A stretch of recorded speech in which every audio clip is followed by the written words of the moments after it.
Me llamo don Ernesto Ramírez. Tengo 66 años y toda mi vida he vivido en Guadalajara. Fui carpintero desde joven.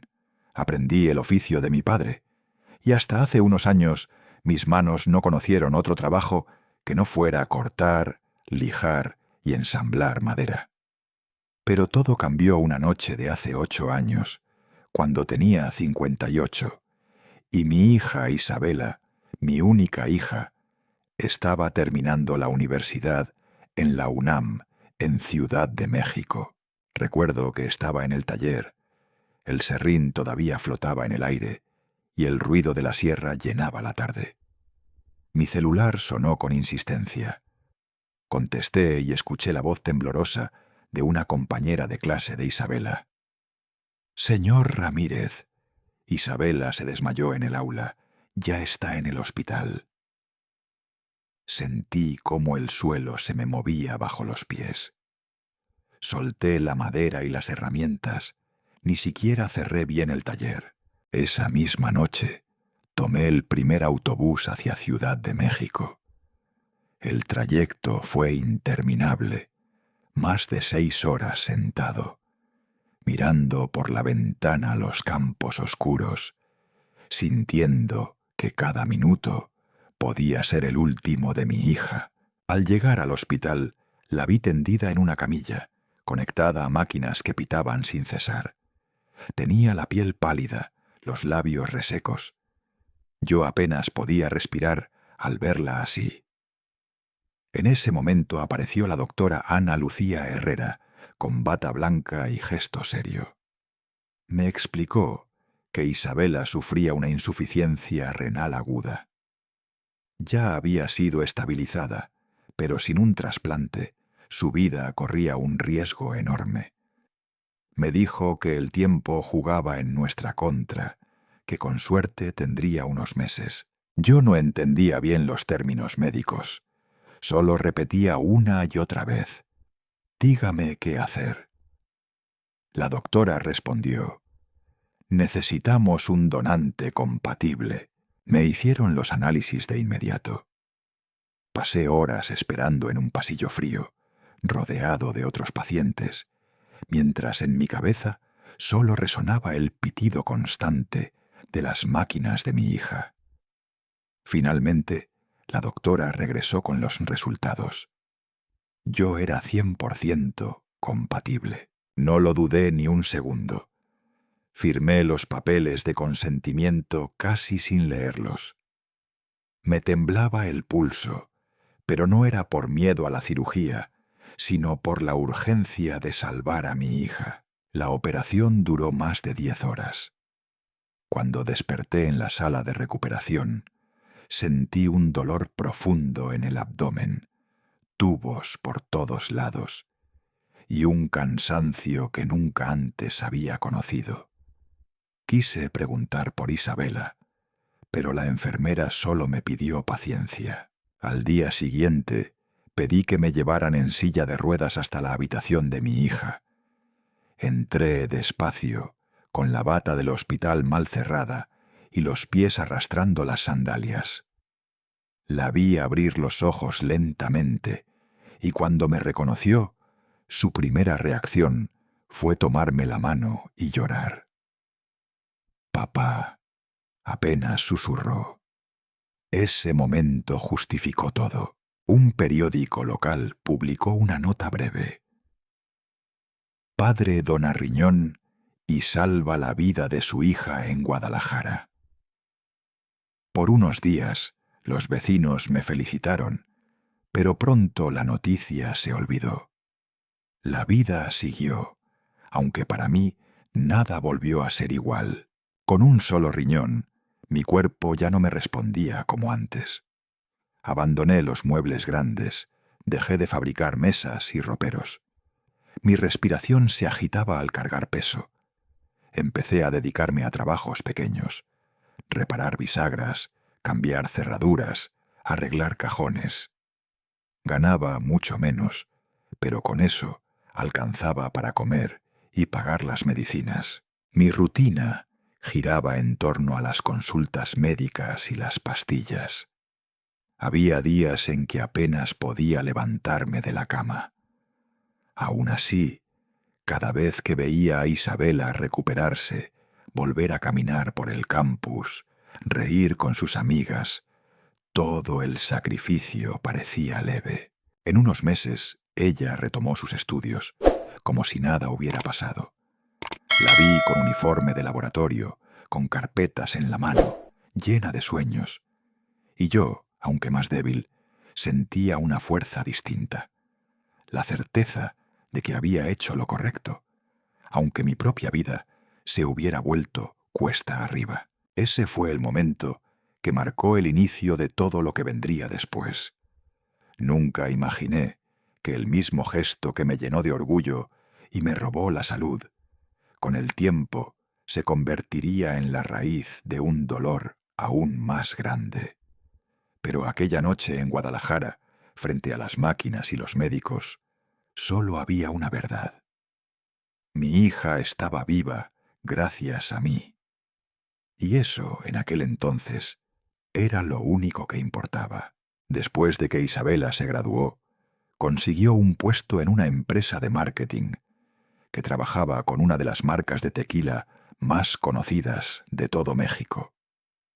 Era un logro grande para ella, y yo me sentí orgulloso, aunque en mi interior temía que la ciudad la fuera transformando más rápido de lo que yo podría aceptar. Su salario no era malo, y con eso pudo alquilar un departamento pequeño en Coyoacán, compartido con 2 amigas de la universidad. El lugar era sencillo: paredes manchadas de humedad, muebles de segunda mano, una cocina con azulejos viejos y estufa a gas que chisporroteaba cada vez que la encendían. Ella se esforzaba por mantenerlo ordenado, pero no dejaba de ser un departamento de estudiantes. Yo lo vi con mis propios ojos en una de mis visitas, y aunque para mí bastaba con que tuviera un techo y una cama, entendí que para ella no era suficiente. Una noche de marzo de 2018 recibí su llamada. Al contestar la escuché sollozando. Sus palabras se quebraban entre lágrimas. «Papá, la familia de Ricardo vendrá a visitarme. No puedo recibirlos aquí. Se van a reír de mí». Intentó seguir hablando, pero se le cortaba la voz. Dijo algo que me atravesó como un cuchillo. «Si me ven aquí, van a pensar que soy una fracasada». Me quedé mudo. No supe qué decir. Solo escuchaba cómo trataba de respirar entre llanto. Esa misma noche tomé el autobús a la capital. Llegué en la madrugada y nos encontramos en una cafetería de Polanco. Era un lugar elegante, con vitrinas llenas de pasteles franceses y meseros uniformados. Isabela estaba frente a mí, con los ojos enrojecidos y el maquillaje corrido. «Papá, yo no quiero que piensen mal de mí. Ricardo es diferente, su familia es de otro mundo», me dijo bajando la mirada. «¿Y desde cuándo importa tanto lo que piensen los demás?», quise preguntar, pero no salió de mis labios. La miré en silencio y solo asentí con la cabeza. Yo sabía que en su corazón había vergüenza, miedo de no estar a la altura, y sentí que mi deber era protegerla, aunque eso significara cargar yo mismo con el peso. Al día siguiente busqué a Alejandro Torres, un viejo amigo de mis años de servicio militar. Hacía tiempo que no lo veía, pero me alegró reencontrarlo. Ahora trabajaba como agente inmobiliario. Al explicarle la situación, me miró con seriedad y me dijo: «Ernesto, lo que me pides no es sencillo. Polanco no es para cualquiera».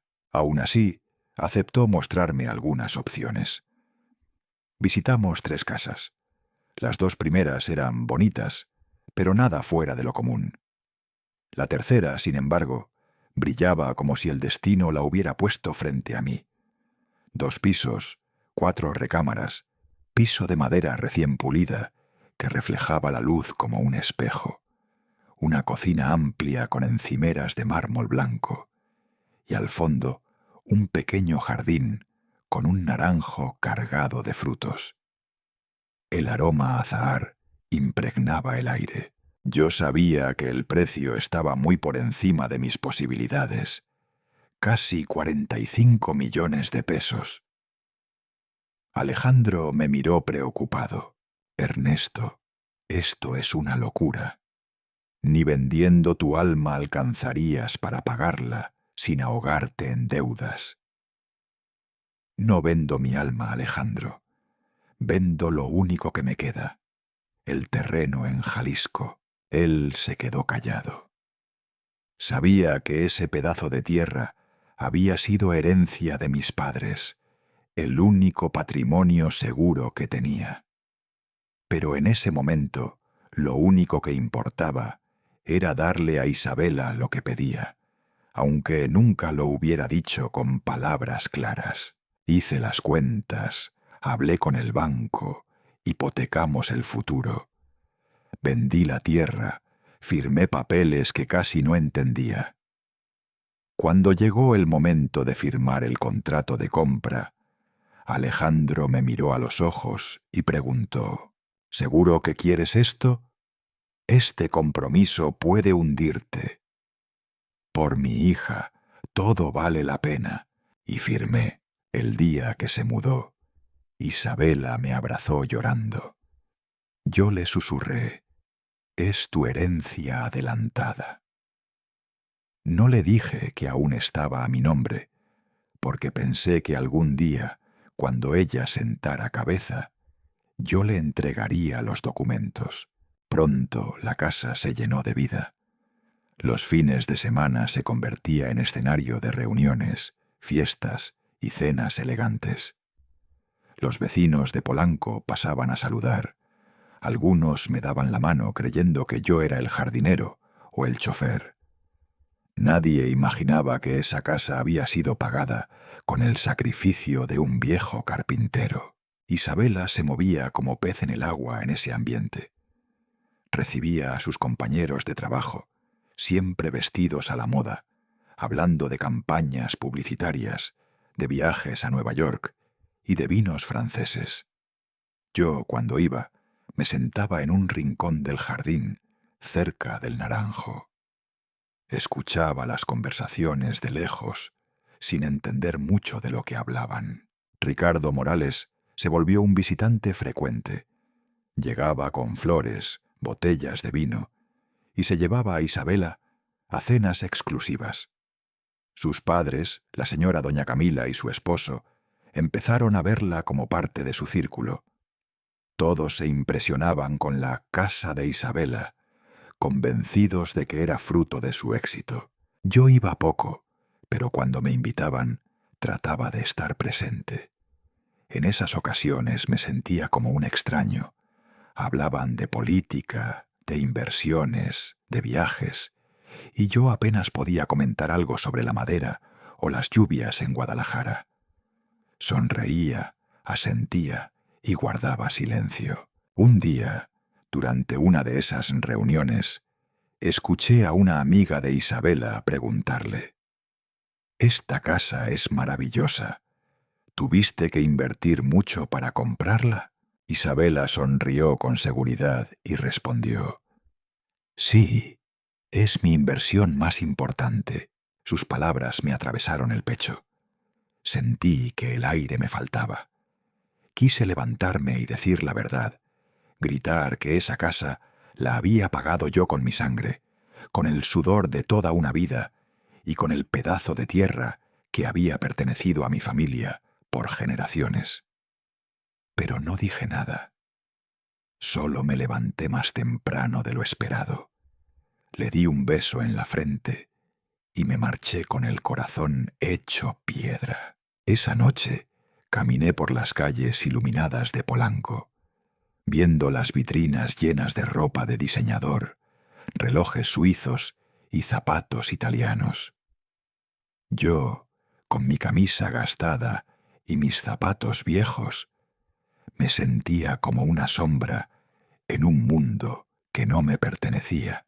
Cuando subí al autobús de regreso a Guadalajara, apreté en el bolsillo la única cosa que me acompañaba siempre, un pequeño crucifijo de madera que yo mismo había tallado. Cerré los ojos, y aunque el ruido del motor me arrullaba, no pude dormir. Solo pensaba en la sonrisa de mi hija, orgullosa de una mentira que yo mismo había permitido. La casa en Polanco no solo le dio a Isabela un lugar en la sociedad que ella anhelaba, también marcó el inicio de una distancia entre nosotros. Una distancia hecha de apariencias, silencios y verdades que se quedaron atoradas en mi garganta.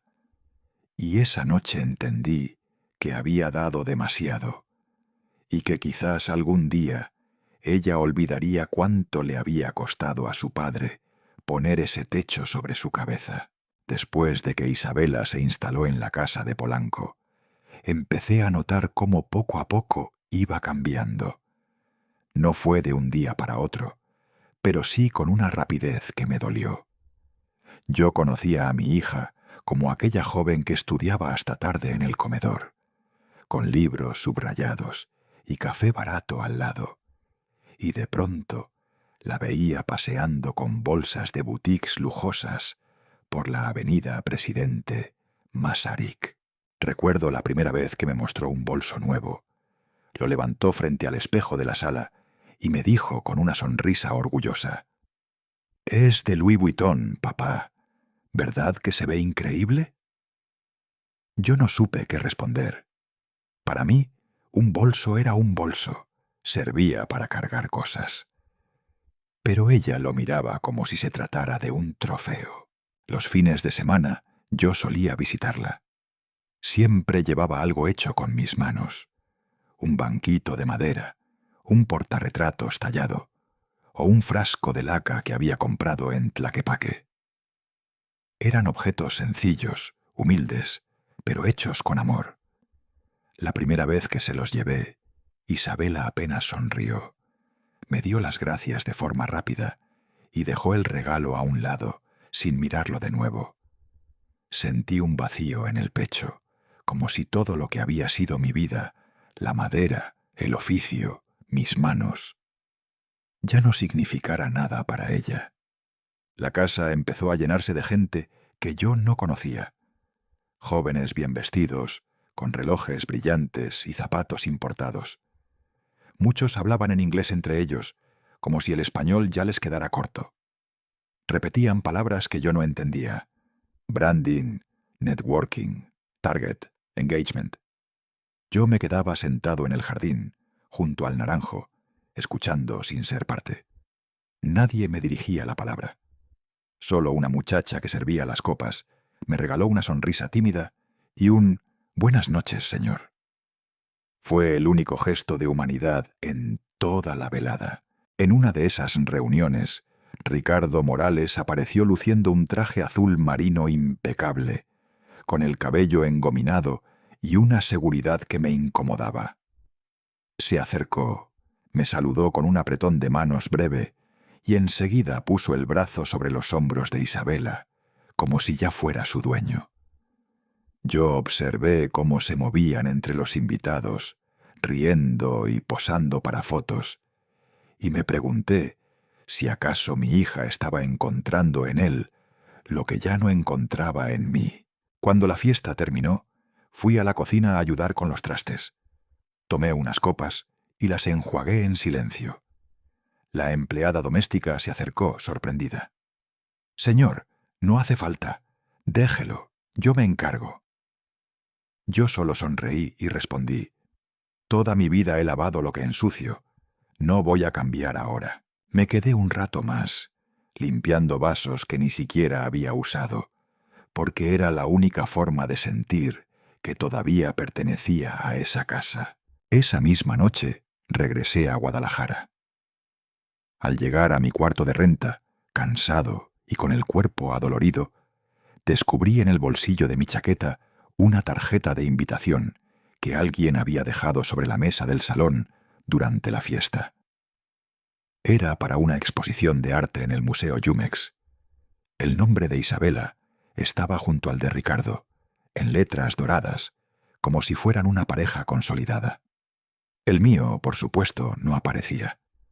Lo miré un largo rato y luego lo guardé en una caja, junto a otras cosas que coleccionaba sin querer. Recibos del hospital, cartas viejas, fotos de Isabela en su niñez. Tiempo después, decidí visitarla sin avisar. Era una tarde cualquiera.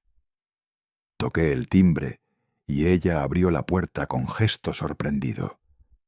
Detrás de ella, en la sala, había un grupo de colegas de la empresa, rodeados de laptops y copas de vino. Hablaban de un proyecto con un director estadounidense, mencionando cifras en dólares. Isabela se volteó hacia ellos y murmuró en voz baja: «Es mi papá. Vino sin avisar». Sentí un frío recorrerme la espalda. No lo dijo con alegría ni con orgullo, sino con un tono casi de excusa. Una de las mujeres del grupo, con una sonrisa educada pero inquisitiva, preguntó: «Su papá es carpintero, ¿verdad?». Isabela asintió rápidamente y cambió de tema. Nadie me ofreció asiento. Me acerqué a la mesa, bebí un vaso de agua y me quedé unos minutos escuchando. Nadie más me habló. Me despedí con calma, aunque por dentro llevaba un nudo en la garganta. Caminé despacio por las calles de Polanco, mirando las vitrinas iluminadas de joyerías, relojerías, boutiques. Todo brillaba. Todo parecía tan lejos de mí como la luna. Esa noche, en el autobús de regreso a Guadalajara, me descubrí pensando que la casa no solo había cambiado a Isabela, también nos había cambiado a los dos. Yo había construido un hogar para que ella se sintiera segura y orgullosa, pero ese mismo techo se convirtió en el escenario de mi exclusión. Miré mis manos, marcadas por años de trabajo con la madera, y pensé que tal vez ya no significaban nada en el mundo al que mi hija aspiraba. Me dolía aceptarlo, pero cada vez que cruzaba la puerta de Polanco, sentía que entraba en un lugar donde yo era un invitado accidental, alguien que sobraba en la foto. El mundo de los ricos empezó a devorar a mi hija, y yo, sentado desde la acera, solo podía mirar cómo se alejaba, con esa sonrisa brillante que yo ya no reconocía. Octubre llegó con el aire fresco que siempre anuncia el fin de año en Guadalajara. En mi mente yo tenía grabado que Isabela cumpliría 30 años, una fecha importante, y estaba convencido de que me invitaría a celebrarlo. 30 años no se cumplen todos los días, y yo me imaginaba sentado a su lado, recordando su infancia, soplando las velas juntos, como cuando era niña, y la casa se llenaba del olor a pastel de vainilla. Con esa ilusión fui al mercado de Tlaquepaque y compré un brazalete de plata hecho a mano, con pequeños grabados de flores que me recordaban a los que su madre solía dibujar en las libretas.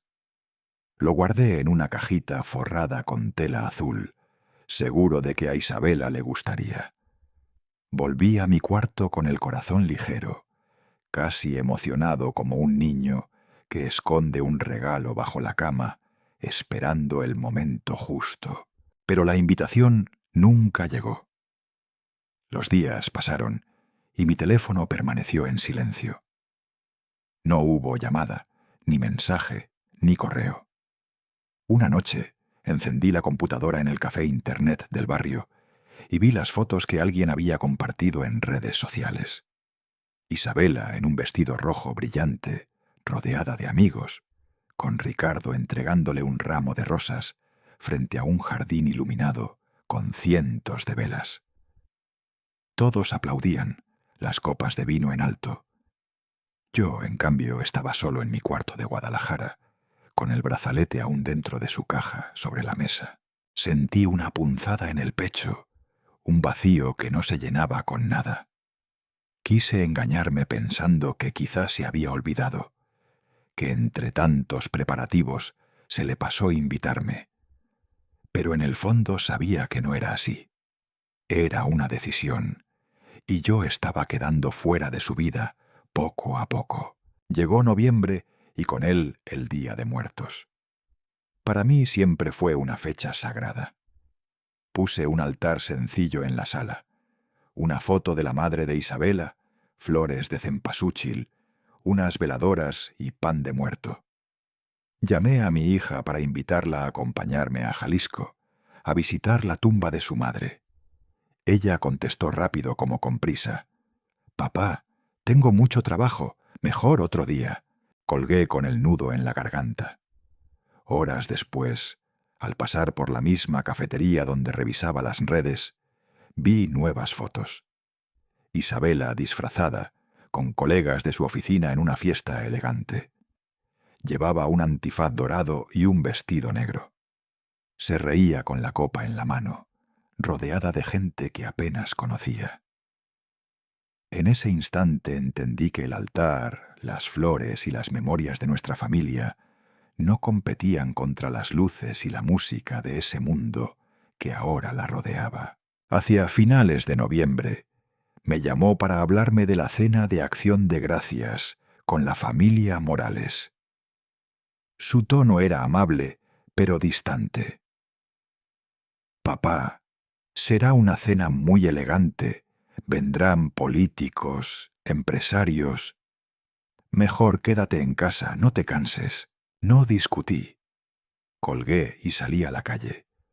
Compré una caja de tamales en la esquina y regresé a mi habitación. Encendí la televisión para ver un partido de fútbol. El ruido del estadio llenó el silencio de mi cuarto. Masticaba despacio los tamales, que se enfriaban rápido en la mesa. Cada bocado sabía a soledad. En algún momento escuché que tocaban la puerta. Era mi vecina, doña Teresa, que me invitaba a compartir el pavo que había preparado con su familia. Sonreí y agradecí, pero inventé una excusa. Le dije que estaba cansado. La verdad era que me daba vergüenza explicar por qué mi hija no me había llevado con ella. Cerré la puerta y me quedé mirando la caja del brazalete sobre la mesa, todavía intacta. A partir de entonces, empecé a guardar todos esos regalos que nunca llegaba a darle. Un crucifijo de madera que tallé una noche, un marco de fotos que había pintado con laca, una pequeña cajita musical que encontré en el tianguis. Los fui colocando en una caja de madera vieja, como un cofre de recuerdos que no tenían destinatario. Cada objeto era una parte de mí que quedaba sin entregar. Esa Navidad anticipada, cuando los fuegos artificiales estallaban a lo lejos sobre la ciudad, yo salí al balcón de mi cuarto. Miré las luces reflejadas en el cielo y traté de imaginar a Isabela levantando su copa en Polanco, riendo entre desconocidos, viviendo un mundo que se me escapaba de las manos. Sientan, el frío de la noche me hizo apretar el abrigo.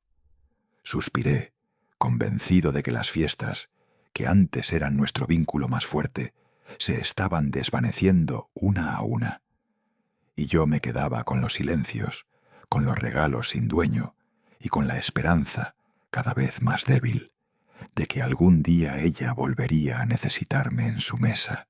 A principios de diciembre de 2024, recibí un mensaje corto de Isabela en mi celular. «Papá, ¿puedes hablar esta noche?». Me sorprendió. Hacía semanas que apenas intercambiábamos un par de frases rápidas, y ese tono casi formal me inquietó. Pasé el día entero con el estómago apretado, sin poder concentrarme en las reparaciones que tenía pendientes. Llegada la noche, me senté en mi pequeño departamento de Guadalajara. Encendí la lámpara de mesa que ya apenas alumbraba, la pantalla cubierta de polvo, y esperé.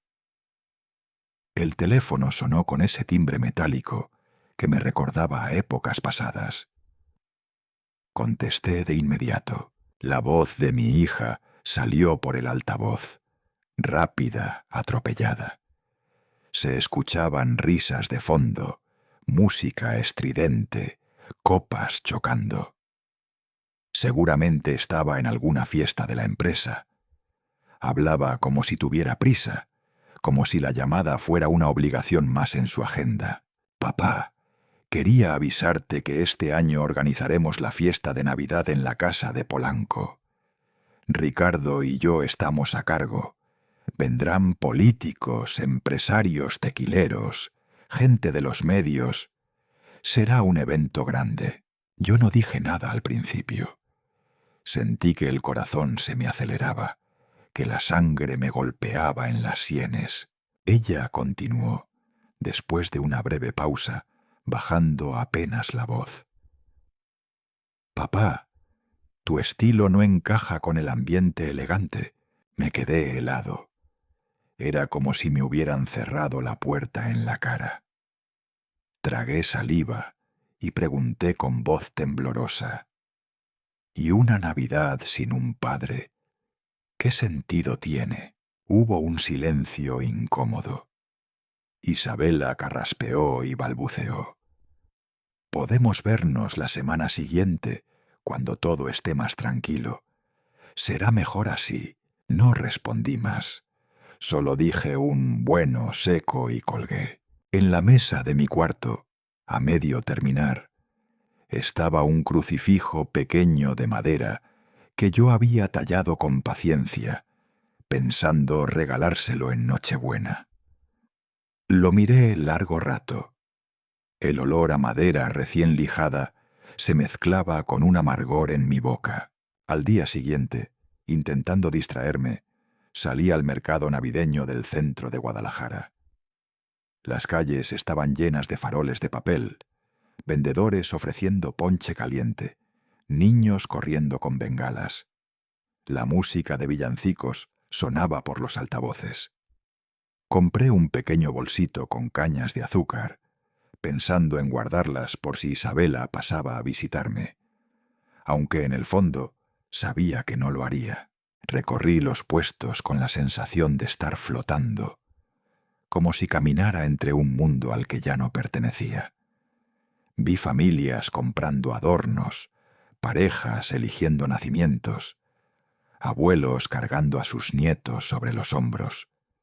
Y yo, con mis cañas de azúcar en una bolsa, caminaba solo. Esa noche volví a casa y cené un pedazo de pan dulce con café. Encendí una veladora junto al crucifijo que había terminado. Me dije a mí mismo que este año no habría cena de Nochebuena compartida. El 10 de diciembre, mientras revisaba unas facturas médicas y papeles de la casa, el teléfono volvió a sonar. Era Isabela. Contesté con un nudo en la garganta. Esta vez su tono era más suave, pero igual de distante, como si buscara convencerme de algo que ya había decidido. Papá, entiéndelo. Es por mi trabajo, por mi futuro. No es personal. Me quedé callado, con los documentos en la mano. Podía escuchar la música de las calles a través de la ventana. Un saxofonista callejero tocando villancicos. Los gritos de los vendedores ambulantes ofreciendo buñuelos. Ese bullicio entraba por la rendija y se mezclaba con el silencio espeso de la llamada. Cerré los papeles, apagué la lámpara y me recosté en la cama sin responder nada. Ella esperó unos segundos y luego colgó. Me quedé mirando el techo, con la bolsa de cañas de azúcar sobre la mesa, como un recordatorio cruel de que la Navidad de este año ya estaba prohibida para mí. La ciudad afuera seguía celebrando, pero dentro de mi pequeño departamento, lo único que reinaba era una soledad tan densa que hasta el aire costaba respirar. Y en ese silencio aprendí una verdad amarga. A veces no hace falta que te expulsen con palabras duras. Basta con que te cierren la puerta de su mesa, para que te des cuenta de que ya no eres parte de su Navidad. El 12 de diciembre amanecí con una decisión tomada. Ya no podía quedarme en Guadalajara esperando una llamada que nunca llegaría o conformándome con ver fotos de fiestas en redes sociales. Hice una maleta pequeña, metí un suéter grueso y el crucifijo de madera que había tallado días antes, y salí hacia la central de autobuses. Compré el boleto de la tarde rumbo a la Ciudad de México. El viaje se me hizo eterno. Afuera, el campo y las montañas pasaban como sombras grises bajo un cielo de invierno. La brisa fría entraba por las ventanas mal cerradas y me calaba hasta los huesos, pero lo que más me helaba era la incertidumbre. ¿Qué iba a encontrarme? ¿Qué iba a decirle a mi hija? Llegué a Polanco cuando ya había oscurecido. El barrio estaba vestido de fiesta.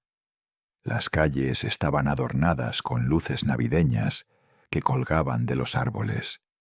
Las vitrinas brillaban con decoraciones rojas y doradas, y el aire traía olor a ponche y a castañas asadas de los vendedores ambulantes. Caminé despacio hasta llegar a la casa. Me detuve frente al portón de hierro. Hacía mucho que no usaba mi llave, y pensé que quizás ella ni recordaba que yo todavía la tenía. Toqué suavemente primero, sin recibir respuesta, y después metí la llave. El chirrido de la cerradura me hizo sentir como un intruso en mi propia casa. Dentro, todo parecía salido de una revista. Un enorme arreglo de orquídeas blancas reposaba sobre la mesa de la sala. Los sillones estaban tapizados de nuevo, y la iluminación cálida bañaba cada rincón. El hogar que yo había comprado se había transformado en un escenario perfecto. Sin huellas de mis manos torpes de carpintero, la encontré en la cocina. Isabela llevaba un vestido sencillo de color beige, su cabello recogido en un moño apurado. Estaba acomodando unas flores en un florero de cristal. Al verme, dio un respingo. «Papá, ¿qué haces aquí?», preguntó con sorpresa y un dejo de molestia. Dejé mi abrigo sobre una silla y respondí con calma. «Necesitamos hablar». Del piso de arriba llegaba un murmullo de música jazz y el crujido de unos pasos que después se apagaron. Sabía que Ricardo estaba ahí. Me senté en la mesa de la cocina. Pasé la mano por la superficie de mármol brillante. Todo era frío, perfecto, ajeno a mí. Quise empezar con cuidado, pero las palabras me salieron de golpe. «¿Recuerdas Guadalajara, hace 8 años?» La noche en que la doctora Ana Lucía me pidió firmar los papeles para donarte el riñón. Ella dejó el florero de golpe, como si pesara demasiado. Me dio la espalda unos segundos y luego murmuró: «Papá, no uses eso del riñón para manipularme». Sus palabras me atravesaron como un cuchillo. Quise pensar que había escuchado mal. Me aclaré la garganta e intenté mantener la calma. «No quiero manipularte, hija. Solo quiero que recuerdes lo que significamos el uno para el otro». Isabela se giró, con los brazos cruzados, el rostro endurecido. «Te lo agradezco, claro que sí. Pero eso no significa que tengas que estar en cada aspecto de mi vida. Yo también necesito espacio, papá». Me quedé callado unos segundos. La miré con tristeza y le pregunté casi en un susurro: «¿Y esta casa? ¿Quién crees que paga cada peso de ella?» Ella levantó la barbilla y respondió con firmeza: «Yo nunca te pedí esta casa. Tú decidiste comprarla». En ese instante escuché pasos en la escalera. Vi a Ricardo asomarse apenas, con expresión incómoda. Nuestros ojos se cruzaron, pero él se dio media vuelta y subió otra vez, como quien huye de una discusión ajena. La tensión en la cocina era insoportable. Podía escuchar mi propia respiración y el zumbido de las lámparas. Afuera, los claxones de los autos se mezclaban con el bullicio de la calle. Isabela bajó un poco la voz, pero sus palabras fueron aún más duras. «Papá, entiende. Mi futuro depende de cómo me ven los demás. Yo trabajo con gente que vive en otro nivel. No puedo darme el lujo de parecer menos». La miré largo rato. Tenía delante de mí a la misma niña que yo había visto dar sus primeros pasos, pero ya no reconocía a la mujer en la que se había convertido. Sentí que un muro invisible nos separaba, un muro hecho de apariencias, ambiciones y vergüenzas. Me levanté lentamente, tomé mi abrigo y caminé hacia la puerta. Antes de salir, me giré y le dije con voz serena, aunque el corazón me pesaba como plomo: «Algún día te darás cuenta de lo que realmente importa». No esperé respuesta. Cerré la puerta detrás de mí y salí a la calle. El aire frío me golpeó de lleno, pero lo agradecí porque me ayudó a contener las lágrimas. Mientras caminaba, un saxofonista callejero interpretaba un villancico en la esquina. Las notas melancólicas se mezclaban con el viento helado. Seguí avanzando por la avenida iluminada, con la certeza de que había perdido algo más valioso que una discusión. Había perdido, al menos por esa noche, el lugar en el corazón de mi hija, y aunque mis pasos resonaban firmes sobre la acera, dentro de mí cada uno pesaba como si arrastrara la tristeza de una vida entera. El 15 de diciembre volví a la Ciudad de México. Me puse el mismo traje azul marino que había usado años atrás en la graduación de Isabela. El saco estaba un poco gastado en los codos, pero era lo más digno que tenía en el armario. Mientras me lo abotonaba frente al espejo empañado de mi cuarto en Guadalajara, me miré con detenimiento. Un hombre de 66 años, con arrugas que no se podían esconder, el cabello cano y unos ojos cansados pero firmes. No iba por lujo ni por orgullo, iba porque necesitaba estar ahí. Caminé por la avenida Presidente Masaryk antes de llegar a la casa. Las tiendas de zapatos italianos brillaban bajo los reflectores. Los relojes suizos se exhibían tras vitrinas relucientes, y los escaparates estaban decorados con esferas doradas y luces de Navidad. La calle entera parecía un escenario de otro mundo, lejano al mío. El reflejo de esas luces en el pavimento me hacía sentir aún más pequeño, como un intruso en una obra ajena.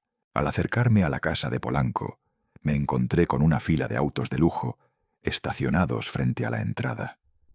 Mercedes, BMW, un Porsche rojo brillante que parecía recién salido de la agencia. Había choferes esperando dentro de los coches, algunos con guantes blancos, otros mirando el celular aburridos. La reja estaba abierta, pero junto a ella un guardia vestido con traje negro sostenía una lista de invitados.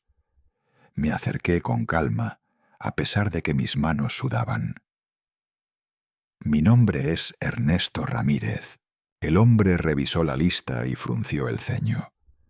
«Lo siento, señor, no está en la lista». Lo miré directo a los ojos y respondí: «Soy el dueño de la casa». Se quedó helado, sin saber qué hacer.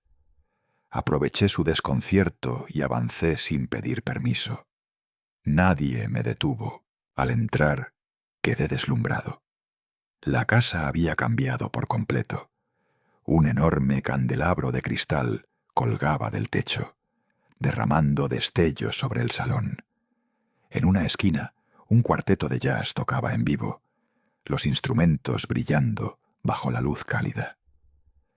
Camareros con camisas blancas impecables pasaban entre los invitados con charolas de plata llenas de copas de vino tinto. El aire estaba impregnado de perfume caro, mezclado con el aroma del pino recién adornado. En la pared principal colgaba un retrato grande de Isabela y Ricardo, enmarcado en dorado. Debajo, un árbol de Navidad inmenso casi alcanzaba el techo, decorado con bolas de cristal y lazos rojos. Todo era majestuoso, pero me resultaba ajeno, como si fuera un invitado en un museo en vez de en un hogar. Caminé entre la multitud.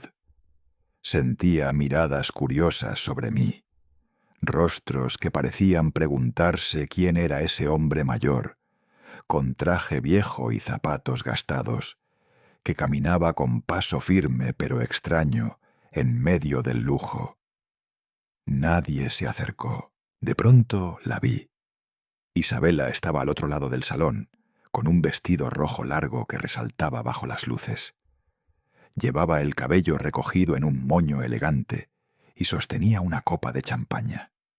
A su lado estaba Ricardo, en un traje perfecto, y junto a ellos los padres de él. La sonrisa de mi hija se borró apenas nuestros ojos se encontraron. Me acerqué a un grupo donde conversaban doña Camila, un par de empresarios tequileros y un político cuyo rostro había visto muchas veces en la televisión. Extendí la mano y dije con serenidad: «Mucho gusto, soy Ernesto, el padre de Isabela». Camila me devolvió el saludo con cortesía, forzando una sonrisa.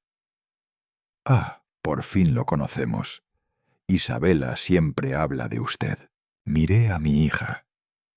Su incomodidad era evidente. Evitaba mis ojos. Camila prosiguió: «Debe estar muy orgulloso de lo que su hija ha construido aquí». Respiré hondo antes de responder. Orgulloso, sí, aunque no todo lo ha construido sola. Hubo un silencio repentino. Los demás bajaron la mirada, sorprendidos. Aproveché ese instante y hablé claro. Hace 8 años, en Guadalajara, Isabela se desplomó en un aula. Estuvo a punto de morir por insuficiencia renal. Fue gracias a un trasplante que sobrevivió. Un trasplante que yo le di. Ella lleva un pedazo de mí en su cuerpo. Ricardo volteó hacia ella, desconcertado. ¿Nunca me contaste eso? Isabela titubeó sin responder. El ambiente se volvió pesado, casi irrespirable.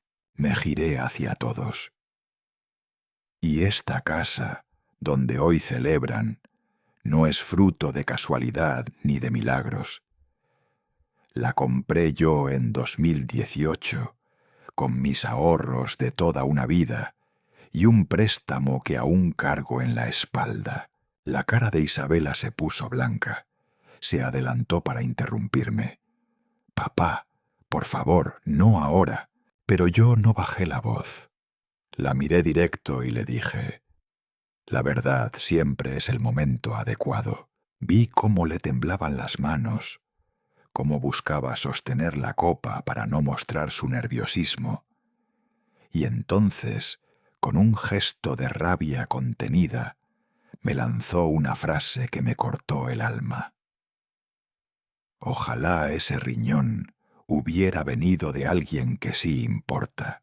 Las palabras se clavaron como un cuchillo. El salón quedó en silencio absoluto. Escuché el estrépito de una copa cayendo y rompiéndose en el piso. Algunas personas miraban horrorizadas, otras murmuraban entre dientes.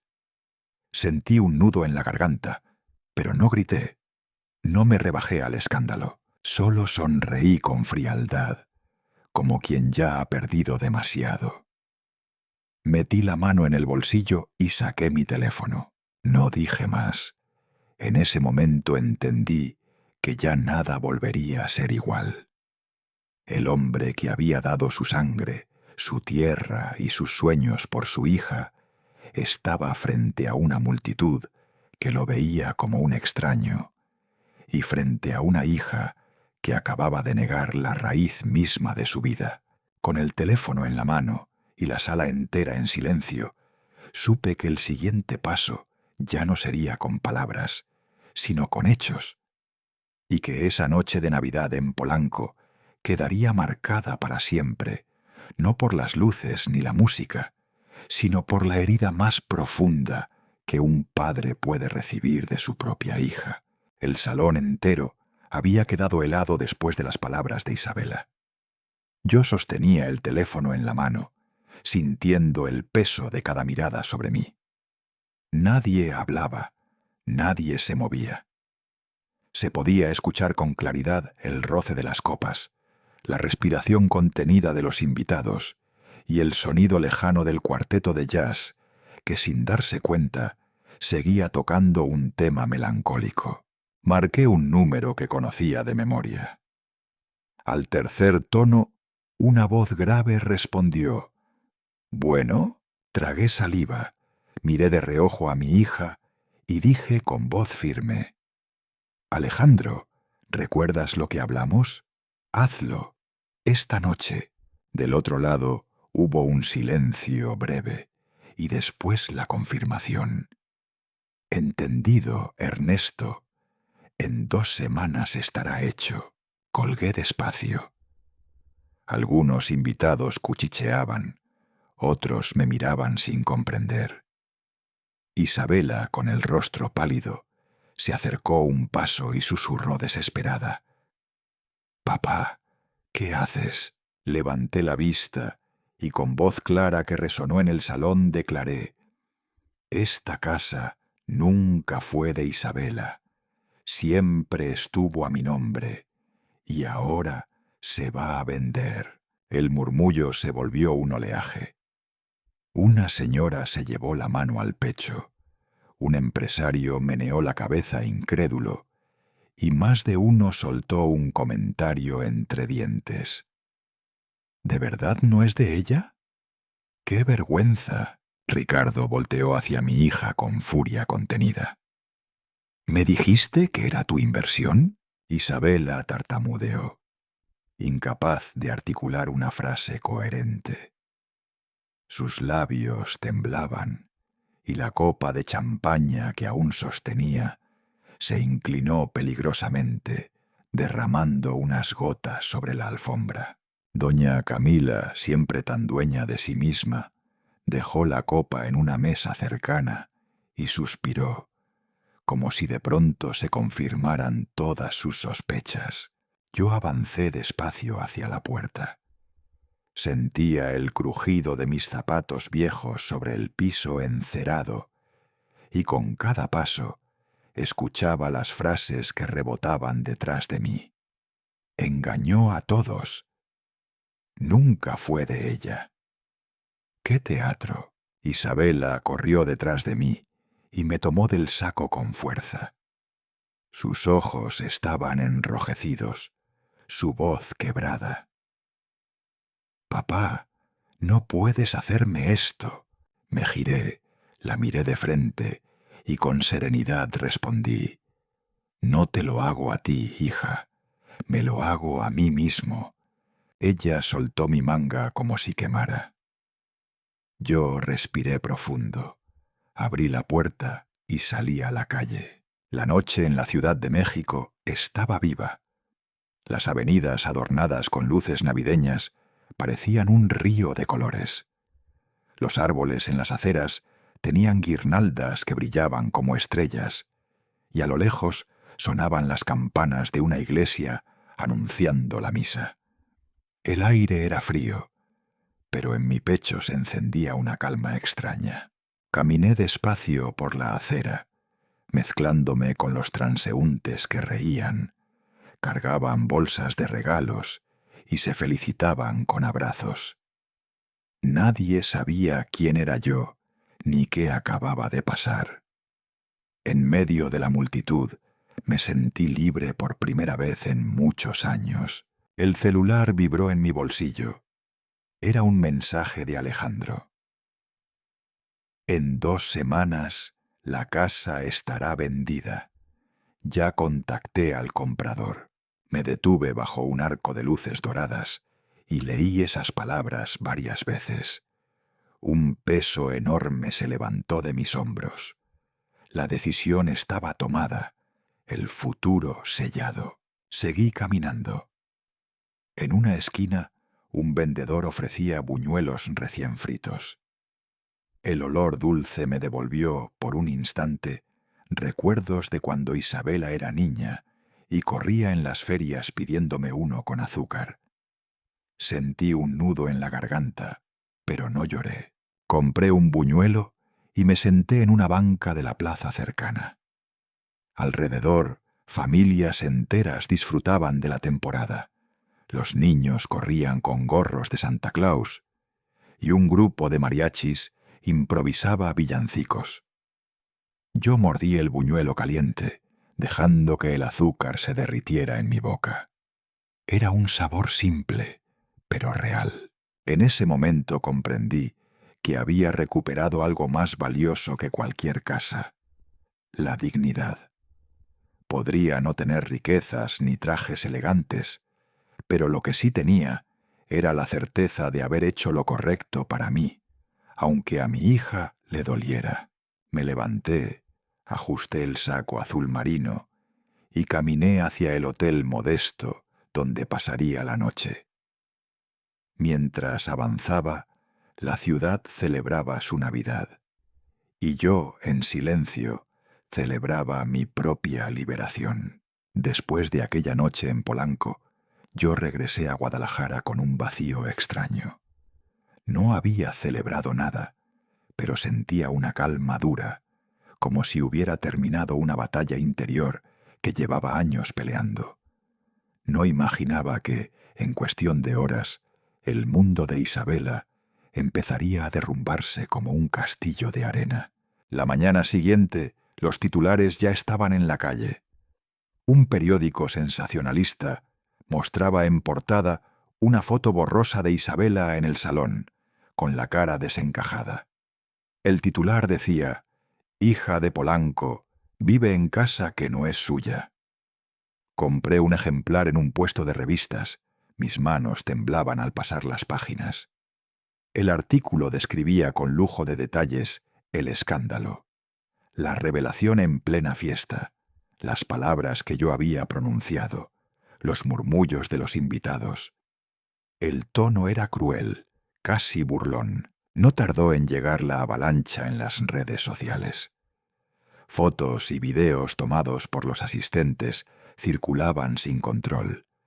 Había imágenes de Isabela con los labios apretados, los ojos desorbitados, y otras donde se escuchaba con claridad su frase cruel hacia mí. Los comentarios eran despiadados. Unos se reían, otros la acusaban de trepadora, otros la llamaban mentirosa. Yo estaba en una pequeña cafetería cerca de la central de autobuses en Guadalajara, tomando un café de olla con pan dulce. A mi lado, 2 hombres conversaban sobre el escándalo, sin saber que yo era el padre de la protagonista. Dicen que la muchacha engañó a todos, que esa casa ni siquiera era suya. ¡Qué vergüenza! Y frente a tanta gente importante, los escuché en silencio, removiendo el café sin probarlo. Sentí un pellizco en el estómago, una mezcla de tristeza y resignación. En menos de una semana, la noticia trajo consecuencias devastadoras para Isabela. Ricardo Morales fue el primero en dar un paso atrás. Me enteré, a través de un conocido, que frecuentaba los mismos círculos. Ricardo había dejado las llaves de la casa sobre la mesa del comedor y había escrito una nota breve, apenas unas líneas. No puedo construir un futuro sobre una mentira. La familia Morales también se apresuró a cortar lazos. Doña Camila, siempre elegante y calculadora, envió de regreso un pañuelo de seda que en otro tiempo había regalado a Isabela como símbolo de bienvenida a la familia. Era un gesto silencioso, pero con un mensaje devastador. Estaba fuera de su mundo. La caída continuó en el terreno profesional. El escándalo afectó la imagen de la empresa tequilera donde trabajaba Isabela. Los directivos no tardaron en llamarla a la oficina principal. La acusaron de haber dañado la reputación de la marca con su vida personal y le entregaron una carta de despido bajo el pretexto de pérdida de confianza. Yo vi las imágenes en la televisión. Los fotógrafos la acorralaban mientras salía del edificio, el rostro oculto tras unas gafas oscuras, los labios apretados. Caminaba rápido, esquivando preguntas, pero los flashes iluminaban su humillación. Las llamadas comenzaron esa misma noche. Mi teléfono sonaba una y otra vez. El nombre de Isabela aparecía en la pantalla. Yo miraba el aparato sin moverme. Dejé que el timbre sonara hasta apagarse. Cuando volvió a sonar, lo apagué. No porque no me importara, sino porque aún me dolía demasiado. Había una herida abierta que necesitaba tiempo. En esos días me refugié en lo que siempre me había sostenido: el trabajo con las manos. Un vecino me trajo unas sillas viejas para reparar. Una señora del edificio me pidió un marco para la foto de su difunto esposo. Pasaba las tardes lijando madera, clavando, barnizando. El olor a aserrín y resina me devolvía a un lugar seguro. El 24 de diciembre, mientras en las calles estallaban fuegos artificiales y las familias se reunían para la cena, yo estaba en el taller improvisado de mi cuarto, dando las últimas pinceladas de barniz a un marco de pino. Una vecina me invitó a compartir un plato de pozole caliente. Acepté con gratitud. Nos sentamos en una mesa humilde, con platos de barro y velas en botellas de vidrio. Escuchaba las risas de los niños, los brindis, y por primera vez en mucho tiempo sentí calor humano sincero. No había lujo, pero sí había verdad. El 23 de diciembre encontré una hoja doblada frente a mi puerta. No tenía sobre ni remitente, pero reconocí de inmediato la letra temblorosa de Isabela. Decía apenas unas líneas: «Papá, me equivoqué, no tengo a nadie más». Me quedé largo rato de pie, con el papel en las manos. Podía sentir la desesperación detrás de cada palabra. Entré al departamento. Abrí el viejo cajón de madera donde guardaba los regalos que nunca llegué a darle: el brazalete de plata, los pequeños marcos de fotos, las cartas que había escrito sin enviar. Puse la nota junto a ellos. Cerré el cajón con cuidado, como quien guarda una herida que aún sangra. Esa noche no dormí. Me quedé mirando el crucifijo de madera que había tallado semanas atrás, preguntándome si debía abrir la puerta cuando ella viniera a tocar, o si era mejor esperar a que el tiempo nos diera la respuesta. El mundo de Isabela se había desplomado en cuestión de días, y yo lo observaba desde lejos, dividido entre el dolor y la esperanza. Porque aunque la caída de mi hija era suya, el eco de ese derrumbe me golpeaba el alma como si me cayera encima también a mí. La noche del 24 de diciembre llegó con un frío que se metía por las rendijas de mi ventana en Guadalajara. El viento arrastraba el eco de las campanas de una iglesia cercana, y las luces de colores de los vecinos parpadeaban tímidas, como si también ellas buscaran un poco de calor en medio de la soledad. Yo estaba sentado frente a la ventana, con una taza de café de olla entre las manos. El aroma a canela y piloncillo me envolvía, recordándome las navidades de antaño, cuando Isabela era apenas una niña y corría por la casa con una estrella de papel brillante. De pronto, escuché un golpeteo suave en la puerta. No esperaba a nadie. Dudé un instante, pensando que tal vez sería algún vecino con un saludo rápido o un niño confundido buscando villancicos. Me levanté lentamente, sintiendo el peso de mis huesos cansados, y abrí la puerta. Allí estaba ella, Isabela, con el cabello enredado, el rostro apagado y unas ojeras profundas que revelaban noches de insomnio y llanto.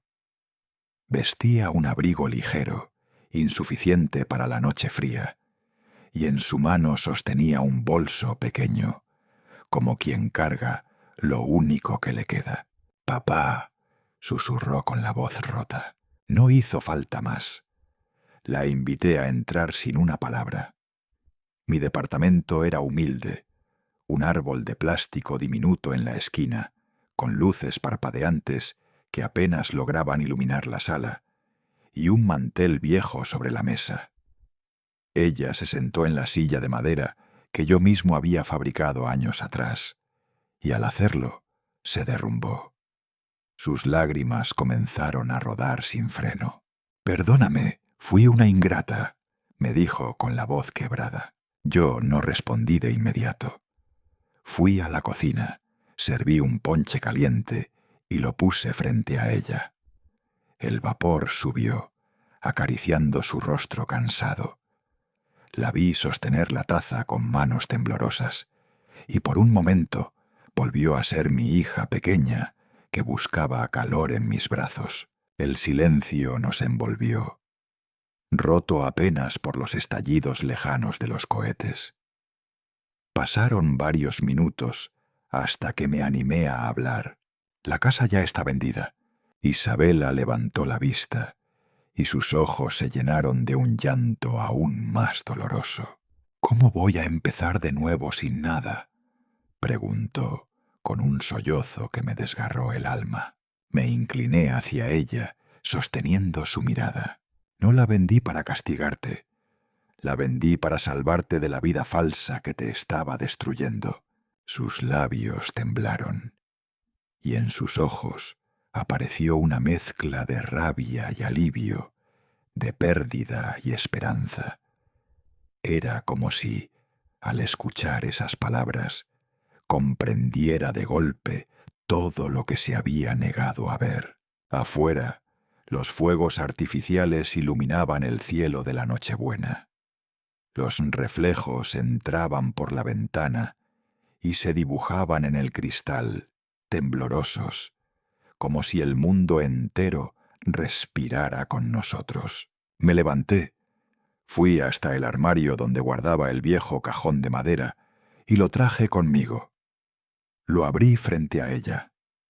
Dentro estaban todos los regalos que había acumulado durante años sin entregárselos. El brazalete de plata que compré en Tlaquepaque, la cruz de madera que tallé en mis noches solitarias, los dulces de caña envueltos en papel de colores y los marcos de fotos vacíos, esperando algún recuerdo.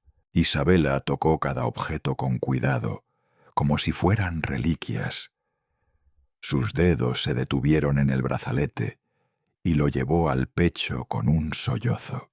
«Papá, ¿todavía puedo tener una segunda oportunidad contigo?». Su voz era la de una niña perdida, no la de la mujer que había deslumbrado en Polanco. Me acerqué, apoyé mi mano en su hombro y asentí. No necesitaba decir nada más. El perdón no se pide ni se concede con palabras. Se demuestra con gestos, con presencia, con amor silencioso. La llevé a la mesa, donde había preparado una sopa de pollo sencilla.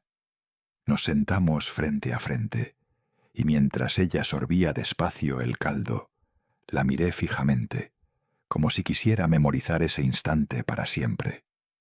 No había vino caro, ni manteles de lino, ni invitados vestidos de gala. Solo estábamos ella y yo, bajo la tenue luz del árbol de plástico. Por primera vez en muchos años, sentí que la Navidad era auténtica. No en la opulencia de Polanco, no en los banquetes de los Morales, sino en aquel departamento pequeño donde dos corazones rotos empezaban a reconstruirse. Isabela dejó la cuchara y me tomó la mano con fuerza. Sus dedos estaban fríos, pero había un calor nuevo en su mirada. Gracias por no rendirte conmigo, aunque yo te fallé tantas veces. Yo apreté su mano. El amor de un padre no depende de lo que recibimos. Depende de lo que somos capaces de dar, incluso cuando duele. Y en ese instante entendí que todo el sacrificio, cada lágrima, cada noche en soledad, había valido la pena. Porque ella estaba ahí, frente a mí, reconociendo al fin lo que realmente importaba.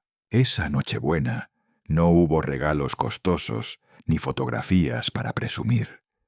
Hubo reconciliación, hubo verdad, hubo amor. Y mientras las luces parpadeaban en el rincón, supe que aunque el mundo entero le hubiera dado la espalda, mi hija siempre tendría un lugar junto a mí. Porque ese, y no otro, era el verdadero sentido de la Navidad.